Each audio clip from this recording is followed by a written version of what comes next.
লিফটে ঢুকবে তখনও ঘুরে ফিরে আমার দিকে 2-3 বার তাকাচ্ছিল। আমার ওই তাকানো এখনো চোখে ভাসতেছে। আল্লাহর কাছে ডাকি, আল্লাহ তুমি আমাকে কালা কুপাচারটা সন্তান দাও, তবু তুমি আমার একটা বাচ্চা দাও যে আমাকে মা বলে ডাকবে।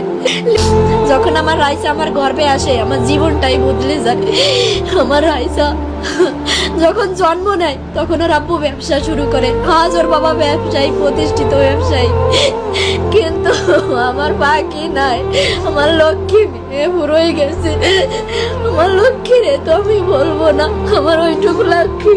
যখন ওরে পাওয়া যায়নি আমি বলছি, বললাম আল্লাহ আমার সন্তান খুঁত হয়ে থাকুক, তবু তুমি আমার কাছে জীবিত ফিরেই দাও। আমি আবার আমার পাখিরে সম্পদ বেশি বলিও উমরা করাতে নিয়ে যাবো, আবারও আমার পাখিকে আমি হজ করাতে নিয়ে যাবো। কিন্তু আমার পাখি আর ফিরে আসেনি। আর আমার পাখি যে চলে যাবে, ওই দিন আমি চেয়ার ধরে ডাইনিং টেবিলের কাছে দাঁড়াইছিলাম, আর আমার পাখি যখন যাচ্ছিল দরজা দিয়ে লিফটে ঢুকবে তখনও ঘুরে ফিরে আমার দিকে 2-3 বার তাকাচ্ছিল। আমার ওই তাকানো এখনো চোখে ভাসতেছে। আমার পাখি মরে গেছে।